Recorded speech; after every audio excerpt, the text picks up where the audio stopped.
시편 23편을 고난절 부활주일로 잠깐 쉬었는데 앞으로 3번 더 하면 마치겠습니다. 오늘 우리가 생각할 내용은 5절의 중반부에 있는 기름으로 내 머리에 바르셨으니 하는 이 부분입니다. 양의 머리는 아주 취약한 점을 갖고 있는데, 특별히 우리도 여름철에 모기와 날파리 등 날아다니는 힘든 것들이 있듯이 양에게도 그런 것들이 달려들고, 그래서 코 점막이 축축하기 때문에 거기다 알도 낳는답니다. 이렇게 날아다니는 날벌레들이 이렇게 유충이 되어 양의 몸속으로 들어가고, 또 그게 뇌로도 들어가 양을 아주 미치게 만든답니다. 괴로워서. 그래서 이런 현상이 발생이 되면 양이 여기저기 들이받고 바위에도 들이받고 하면서 죽기도 하고 큰 피해가 난다는 것입니다. 그러니까 다른 짐승도 비슷할 수 있겠지만 양은 특별히 이 코에 그런 유충이 생기면서 힘들게 되고, 그러면서 서로끼리 충돌도 하면서 이제 고통을 입고, 또 양이 서로 머리를 비비는 걸 좋아하는데 머리에 이런 해로운 것들이 있어 비비다 보면 서로 옮기게 되고 감염이 되어 또 고통을 당하고, 그래서 양이 오매도 잘 걸린답니다. 우리가 어릴 때는 오매 걸린다는 말을 많이 했는데 요즘은 별로 들어본 적이 없습니다만, 양의 머리에 이런저런 어려움이 있고, 또 짝짓기 계절에는 수컷끼리 서로 머리를 들이받고 싸우다가 머리가 깨지기도 하고 상처가 나는데, 그 고대 사회에서 양들이 이렇게 머리를 다치고 괴로워할 때 처방할 수 있는 약은 이제 기름이었다고 합니다. 이 기름에 향료도 조금 바르고 뭔가 좀 섞어서 양의 머리에 바르면 그런 유충들이 죽기도 하고, 또 기름 부음이 있기 때문에 그런 날파리들이 그 냄새 때문에 그런지 달겨들지를 못한다는 것입니다. 그래서 양의 생존에 있어서 이 머리에 기름을 바르는 것은 치료책도 되고 예방책도 되는 아주 필수적인 요소라고 할 수 있겠습니다. 그런데 다윗은 이렇게 양의 그런 상처 속에 회복하는 길로 목자가 예비한 기름을 머리에 부은 것처럼 다윗의 삶 속에서 많은 상처를 입는데, 외적인 상처보다 요즘도 그렇지만 더 힘든 것은 마음의 상처입니다. 서양 사람들은 가슴이나 하트를 여기에 있다고 하지 않냐고 뇌에 있다고 생각합니다. 그게 맞습니다.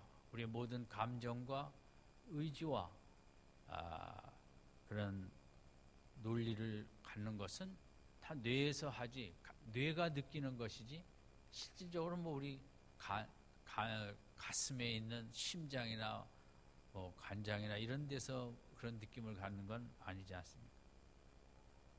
그러니까 다윗이 이런 어려운 일이 많았고, 말의 상처, 여러 가지 상처를 받으면서 자기는 그 상처를 치유할 수 없었지만 스스로 하나님께서 성령의 기름을 부으셔서 성령의 능력으로 그 상처들을 치유하고 회복하고, 또 성령이 충만하여 상처들을 물리칠 수 있었던 자기의 인생이 양의 인생과 유사점이 많았기에 오늘 시편 23편에 기름으로 내 머리에 바르셨다는 이제 이런 고백을 하였습니다. 오늘 우리가 사는 시대에도 상처가 너무 많습니다.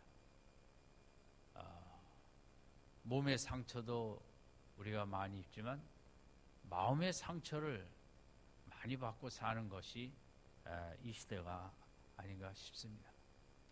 그래서 우리가 이 땅을 살아가기 위해서는 상처를 어떻게 치유할 줄 아는 방법을 알아야겠고, 그대로 하지 않으면 상처가 우울증으로 또 이런저런 마음의 낙심으로 큰 질병에 걸리기도 하고 낙심에 목숨을 끊기도 합니다. 우리가 아는 최진실 씨라는 탤런트도 그 악플에 그런 상처를 많이 받지 않았습니까? 또 많은 여러 연예인들이 또 물론 스포츠 하는 이런 SNS가 발전돼서 좋은 점도 있지만 특별히 또 우리나라는 더 어느 나라보다 상처가 많고 분노가 많다 보니까 이제 악성 댓글을 많이 쓰게 되고, 우리나라를 악성 댓글의 천국이라고 한답니다. 그건 그만큼 악성 댓글을 쓴다는 것은 그 쓰는 사람의 마음에도 상처가 있기 때문에 그렇다고 생각을 합니다. 좁은 땅덩어리에서 우리가 너무 경쟁하고 잘 살려고 몸부림치면서 우리는 이런저런 이제 상처를 많이 받죠. 그 상처가 받고 악성 댓글 때문에 활동을 중지하고 운동 생활을 하는 연예인들도 있고, 또 여러 연예인들은 너무 마음의 상처를 받아 목숨을 끊었고, 이 상처로 인해서 우리가 그것을 잘 대처하지 못한다면 내 인생에도 그렇고 우리 가정에게도 또 사회적으로도 큰 더 아픔을 우리가 가져다 줍니다.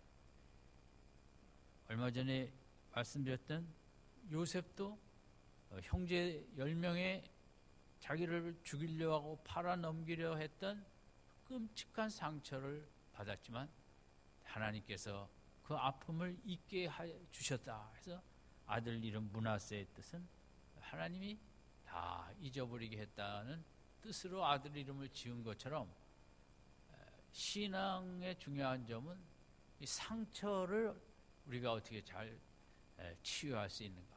내 힘으로 할 수 없기 때문에 하나님께 의지해서 이걸 치료하는 것이, 한나도 남편 때문에도 상처를 받고 두 번째 아내로 맞이한 분인나에게도 상처를 받았죠.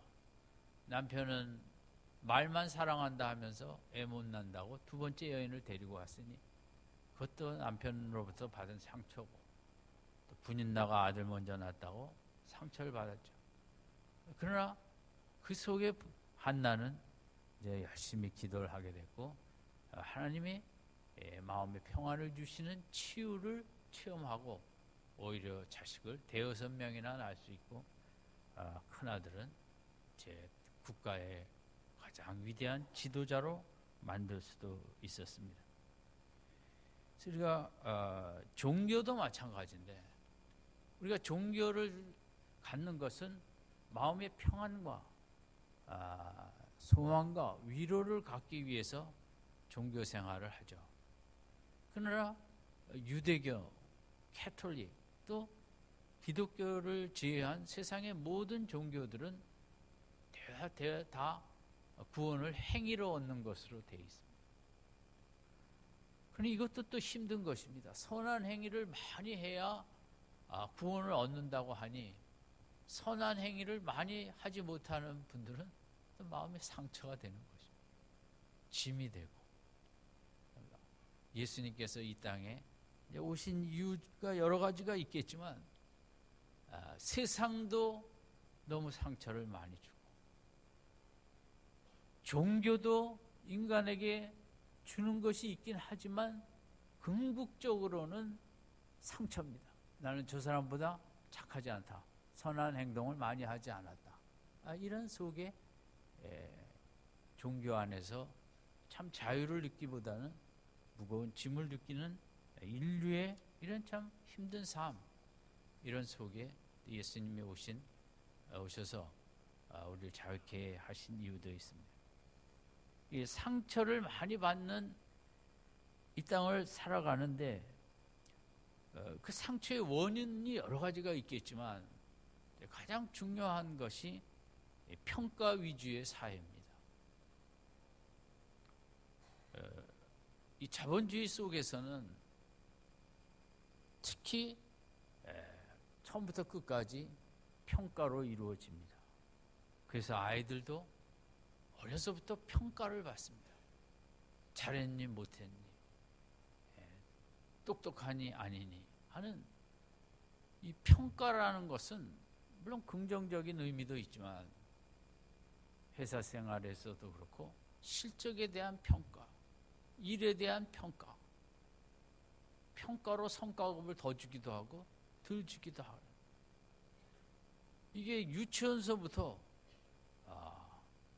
아주 강한 평가 위주의 프레임으로 지금 세상이, 우리나라도 특히 더 그렇습니다. 그래서 시험을 보고 오면 엄마는 그것을 점수를 물어보고 90점 맞았다고 하면 상당히 잘한 건데도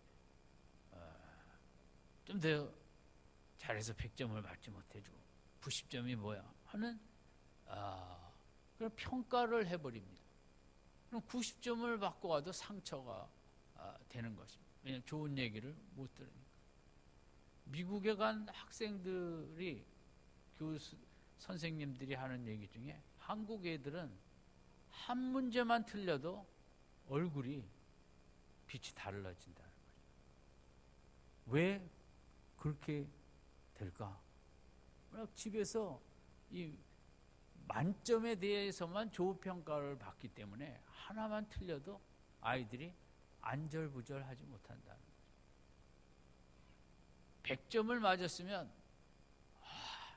정말 애썼다, 얼마나 힘썼으면 맞겠니, 이게 정상인데, 그래 니네 반에 100점 맞은 다른 애는 몇 명이니, 이건 또 평가를 하겠다는 거거든요.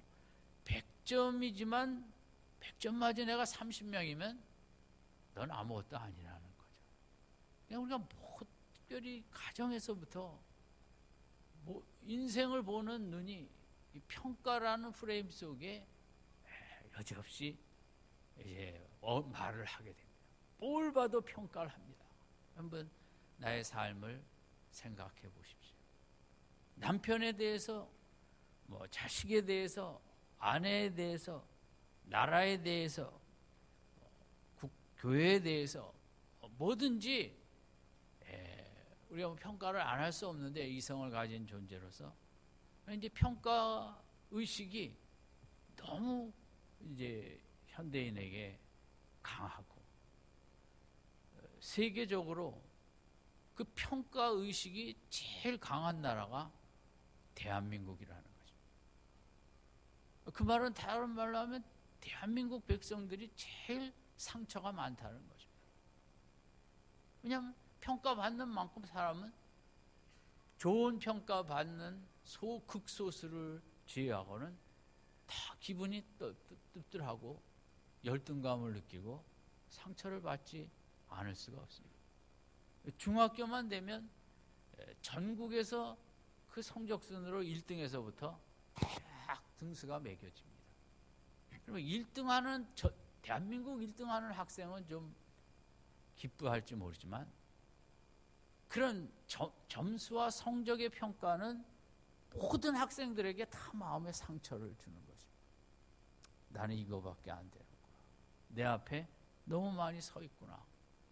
그래서 많은 학생들은 이럴 바에 공부를 안 하는 게 낫겠다 해서 포기하는 학생도 너무 많이 나오고, 왜냐하면 평가에 질려버리니까. 그림을 그려도 넌 어떻게 이런 생각으로 그림을 그렸니? 그런 게 아니라 잘 그렸다 못 그렸다 두 단어로 평가를 해버립니다. 그러면 잘 그린 학생은 괜찮지만 선생님이 그림 못 그렸다. 딱 평가한 그걸 받은 학생은 상처받는 거죠. 나는 바보다. 그러니까 이 평가 위주 사회는 그 결과만 중시합니다. 아, 결과가 좋으면 넌 똑똑하고 넌 능력 있고 그래 넌 엄마 아들이야. 100점 맞았으니. 그럼 100점 안 맞으면 넌 엄마 아들이 아니야. 이런 평가거든요.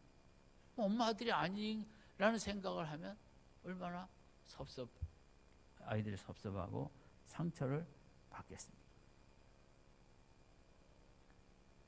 그러니까 어려서부터 초등학교 어느 시점 이후부터는 더 강하게 되고 중학교 가면 이런 전국 서열이 매겨지다 보니까 이제 학생들을 어떻게 보면 이 공부에 도전의 어려움을 겪는 거죠. 그래 여기 제일 중요한 건 이 노력이라는 의미가 쇠퇴된다는 것입니다. 노력이 아니라 능력을 더 중시하는 거죠. 20등 하다가 18등을 하면 정말 애썼다. 2등 올리는 게 쉬운 일이 아니란다. 이렇게 그 노력을 평가해 줘야 되는데 이 평가할 때 20등이나 18등이나 똑같이 이게 뭐냐 하면 이것은 과정만 결과만 평가하겠다는 거거든요. 그러니까 이제 아이의 마음에는 상처가 있는 거죠. 대한민국 대부분 우리는 뭐 스펙의 평가를 받고 학교의 평가를 받고 어느 고등학교를 다니니 어느 대학교를 다녔냐 나왔냐 어떤 회사를 다니는 회사의 이름이 뭐냐. 물론 북한에도 그렇게 대학교가 뭐 좋은 학교도 있고 그렇다고 하는데 인간이 있는 곳에는 이걸 피할 길이 없고 비교하고 평가하고 등수 매기고 우월감을 소수는 갖고 이렇게 많은 사람은 그렇게 상처를 받고 그런 많은 상처를 받다 보니까 그것을 사귀다가는 우울증에 걸리고 드러내고 악성 댓글도 쓰고 또 내 마음의 불편함을 정부가 조금 마음에 안 들면 나라를 그냥 있는 대로 다 욕하고 정치인들 물론 잘못도 있겠지만 이 우리나라 모든 사람들의 마음에 평가 속에 세상의 잣대 속에 나는 불행한 사람이다. 나는 못난 사람이다. 돈 몇 푼 갖고 뭐 갖고 이러면서 이렇게 행복을 이렇게 느끼지 못하는 가운데 우리가 마음에 상처를 갖고 내 마음에 상처가 있다는 것은 다른 사람에게 따뜻하게 나갈 수가 없습니다.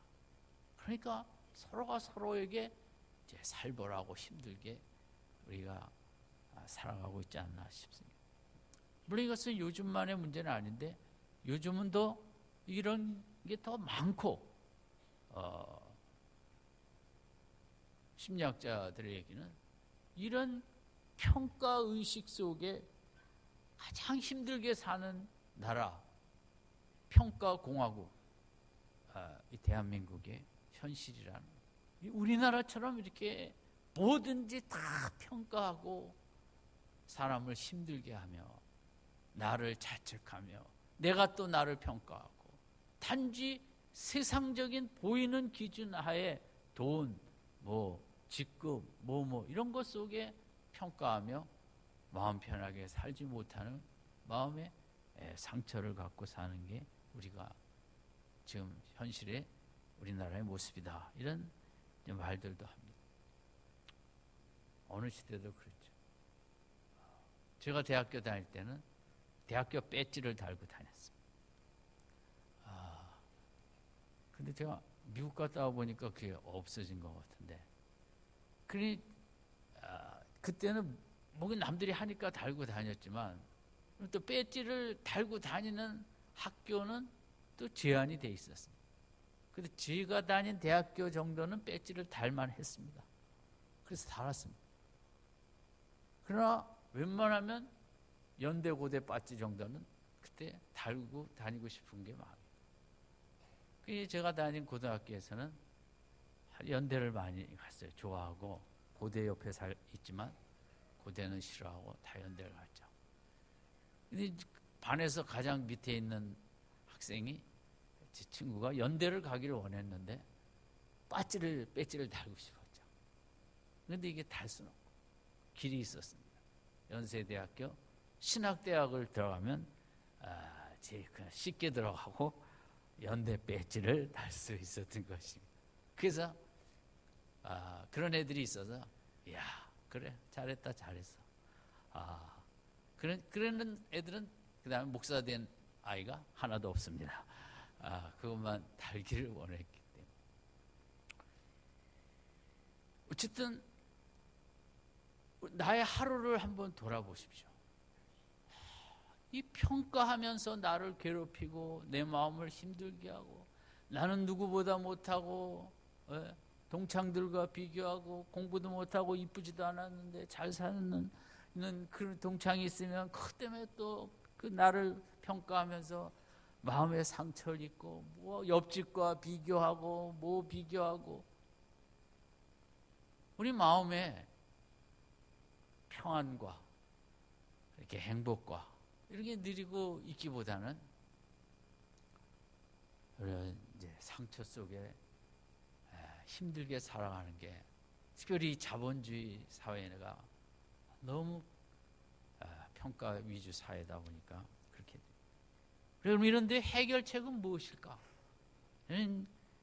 요한복음 3장 34절을 좋아하는데 그 말씀은 어떻게 되어 있냐면 이제 예수께서 성령을 하나님께서 한량없이 부어 주셨다고 이렇게 나와요.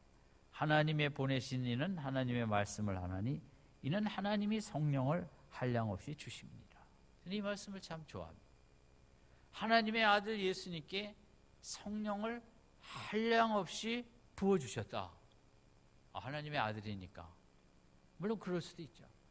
그러나 예수님도 이 땅을 살면서 늘 비교를 받으며 평가를 받으며 마음이 평안할 날이 없었습니다. 우리가 아는 대로 방에서 뭔가 가르치다 보면 거기에도 바리새인 서기관이 앉아서 어떤 소리 하나 보자. 잡아갈 얘기 안 하는가. 다 옆에 와서 바리새인 서기관들이 당신 말하는 게 틀렸다느니 그게 진리가 아니고 정통이 아니고 예수님이 하루라도 이렇게 평가를 받지 않고 좋은 얘기 듣고 사시는 날이 거의 없었을 것입니다. 예수님을 따라다니는 수많은 사람들은 정말 예수님의 말씀을 듣고 내가 변해야겠다라는 것보다는 오늘은 무슨 이적을 행하시는가? 정말 구경하러 다니자. 대부분이 그랬거든요. 예수님이 마음속에 비난하는 말들, 따라다니는 사람들은 믿으려고 하는 것이 아니라 구경하려고 따라다니는, 그게 상처 아니겠습니까? 정말 하나님의 아들이 이 땅에 오셨는데, 그리고 우리가 맞으면 뭐 평가가 나쁘더라도 뭐 그렇거니 하지만 그분은 하나님의 아들 아닙니까? 창조주 아니십니까? 그런 분이 모욕을 당할 때 느끼는 그런 상처는 이제 우리가 상상할 수 없을 정도로 더 크다고 볼 수 있겠죠. 예수님은 이런 정말 날마다 비난하고 평가하고 틀렸다, 저는 하나님의 사람이 아니다, 이단이다, 뭐 이런 평가 속에 하루하루 산다는 게 어려우셨겠죠. 그래서 새벽마다 주님이 기도를 하셨고 때로 밤이 맞도록 기도도 하시고, 이런 것은 인간이시기 때문에 이런 많은 평가, 악성 평가, 댓글, 뭐 비난 앞에서 예수님도 그것을 이겨내기 위해서는 인간의 힘으로는 안 되고 하나님이 도우시는 은혜, 성령을 물붓듯이 기름 한없이 받아야만 마음의 평안이 있고 어떤 평가 앞에서도 인간의 평가에 연연하지 않고 우리의 대부분은 세상의 평가 때문에 가슴이 아프고 상처받는 거거든요. 왜냐하면 세상이라는 건 완전한 세상이 아니죠. 나를 평가하는 사람도 완전한 인격체도 아니고 성숙한 사람도 아닌 사람이 대부분이기 때문에 우리가 이제 그런 평가를 그냥 받는다는 것은 참 무모한 일이라고 할 수 있죠. 어쨌든 예수님은 그것을 기도로 또 성령을 한량없이 부어주시는 은혜를 받음으로 한날 한날 어떤 평가도 어떤 비난도 다 물리치고 달려갈 길을 힘있게 달려갔다고 할 수 있겠습니다. 오늘 우리도 마찬가지입니다.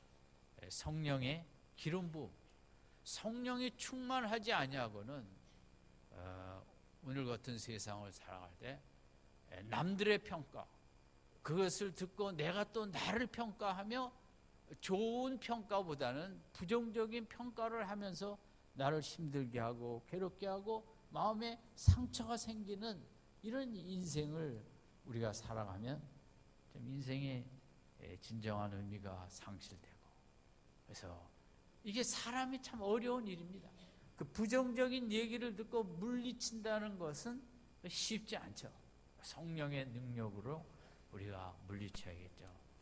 그래서 성령의 충만함, 기름 부음이 임하면 상처를 상처로 여기지 아니하고, 이게 중요한 거죠. 남들은 상처라는데 난 상처가 아니다. 또 그 마음속에 나는 이 땅에 상처받기 위하여 태어났다, 이런 마음이 저는 필요하다. 왜냐하면 너무 평가가 가득한 세상이기 때문에 상처를 피하고 어디 갈 데가 없어요.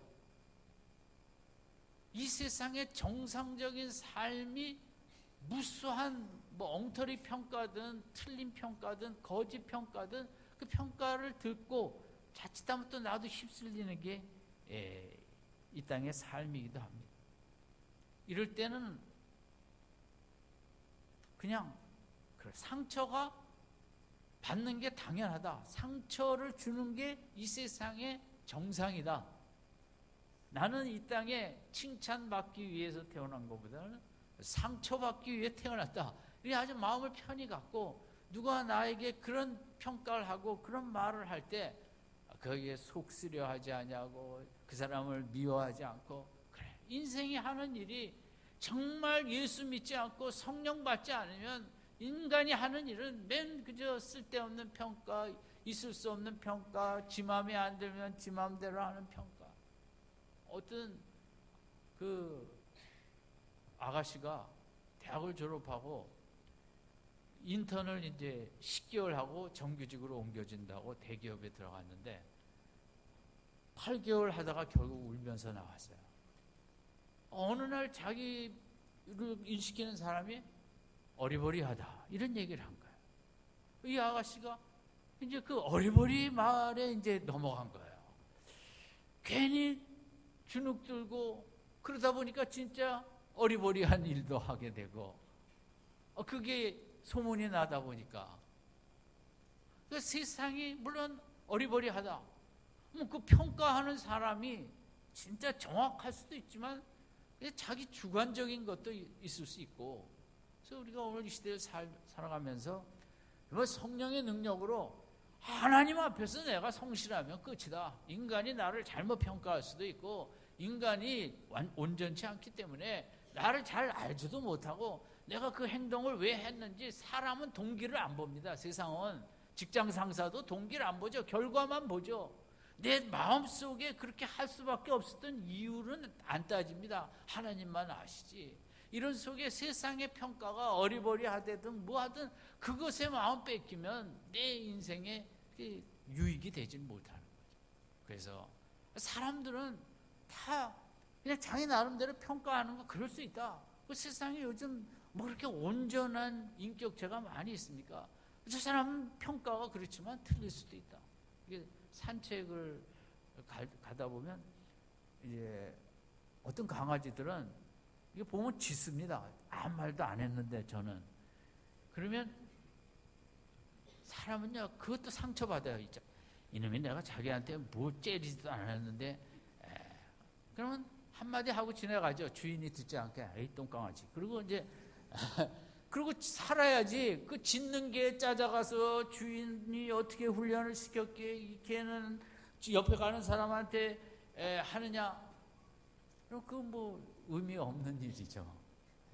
세상에 그런 강아지들이 많이 있다고 우리가 당연하게, 왜냐하면 교회에서도 상처받는 말을 많이 합니다. 그런데 믿음의 그런 수준 때문에 이렇게 그 평가가 온전치 않아서 자기 주관대로 평가를 해버리기 때문에 사실 교회 안에서도 평가가 상처를 많이 받아요. 어딜 가도 피할 길이 없어요. 어떤 엄마가 정말 마음을 먹고 내가 아이에게 정말 자율적으로 대하리라. 이제 그 학교 갔다 와서 엄마 나 게임만 조금만 하고 공부할게요. 그래. 근데 게임을 했는데 이거 2시간이 지나도 끝나질 않아요. 정말 엄마가 얼마나 자율적으로 하기로 했는데 이거 약속을 위반할 수도 없고 2시간이 지나서 할 수 없이 문 열고 들어갔더니 주무시고 계신 거예요. 우리는 정말 상처를 안 받을 수가 없는. 그런데 다 이런 세상적인 우리 잣대와 의식구조 속에 평가를 안 하며 살 수가 없거든요. 아내가 차린 밥도 그 평가를 안 할 수가 없는 거죠. 뭐 안 하면 좋지만 인간인 이상. 그래서 죄송한 말씀이지만 상처받는 게 정상이다 이렇게 생각하고. 왜냐하면 세상에 다 온전치 않은 병자들 투성이거든요. 마음의 병을 앓고 우리 한국 사회는 다 화병을 앓고 있고 어디 가서 그렇게 좋은 소리를 듣겠어요. 그냥 다 정상이 아니다 이렇게 생각하고 그런 얘기 들을 때 정상이 아닌데 좋은 얘기 하겠냐. 우리가 이렇게 넓게 생각하고 넘어가는 수밖에 없겠죠. 오히려 성령이 충만하면 기름 부음이 있으면 상처를 고맙게 여기고 내가 어리버리해? 그럼 내가 더 똑똑하게 해야지.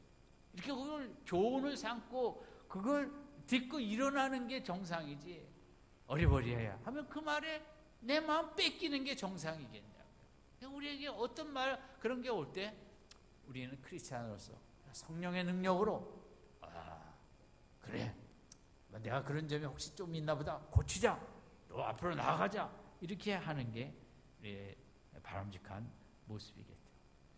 기독교는 오히려 상처를 받는 종교가 기독교예요.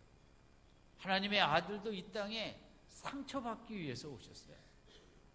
얼마나 큰 십자가의 상처를 받으셨어요. 그래서 오히려 신앙생활은 예수님처럼 상처 앞에 그걸 자연스럽게 여기는 정상이다. 나 이 땅에 뭐 그렇게 좋은 소리 들으러 온 거 없다. 저 이 모양 저 모양으로 부족한 것도 많고 어느 직업이나 그렇고 목회자도 그래요. 목회자도 이렇게 폼잡고 설교도 하고 그렇지 않아요. 목회자의 부르심은 상처받기 위한 부르심이에요. 많은 얘기를 들어야 되니까. 기독교는 오히려 상처에 대해서 당연히 여기고 세상은 상처를 줄 수밖에 없는 세상이고 오히려 하나님 다 아시고 그러나 내가 상처받을 때 하나님 다 보고 계시고 위로하시고 내가 억울한 상처받았다면 힘든 상처받았다면 하나님은 또 그 상처를 좋은 것으로 다 되바꿔 주시는 분이신 줄로 믿습니다.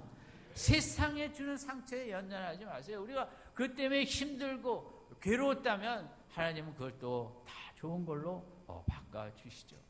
그리고 오히려 십자가의 종교이기 때문에 하나님의 아들도 상처받는 걸 당연히 여기신 거죠. 나도 마찬가지. 상처가 이상한 것이 아니라 그 정상이다. 저도 몸이 좀 약하니까 안 아픈 날이 없어요. 여기저기. 근데 어떤 날 좀 개운한 날이 있어요. 제가 놀래요. 야, 이게 정상이냐 비정상이냐. 그런 날은 비정상인 거예요. 뭐 취한 것도 없지만 좌우지간 한 군데도 안 쓰시면 아이고 아픈 게 일어나서 뭐 여기저기 쓰시면 아 내가 인간이구나 정상이구나 세상에 사는 거구나. 우리가 상처에 대해서 힘들지만 오죽하면 다윗이 내 머리에 기름을 부으셨다고 했겠어요. 하나님의 성령을 부어주시지 않고는 다윗이 살 수가 없었다는 얘기예요. 그 마음의 상처를 내가 이길 수가 없었다는 거죠. 이 한 주간도 하나님께서 우리 예수님에게 부어주신 것처럼 다윗에게 바울에게 부어주신 것처럼 우리가 구하면 성령을 한량없이 부어주실 줄로 믿습니다. 우리 머리에 부어주셔서 어떤 말을 듣든지 뭐 그 강아지 소리 뭐 소리 그냥 이렇게 물리치시고 저 사람 잘 몰라서 그런다. 예수님 그러셨잖아요. 저들이 몰라서 저런 말도 하고 저런 짓 한다고. 우리가 넓은 마음을 갖고 세상 사람들 다 상처받아서 상처받은 사람이 하는 것은 남 상처 주는 얘기밖에 안 하거든요. 근데 오늘 다 상처받은 사람만 대한민국에 가득하거든요.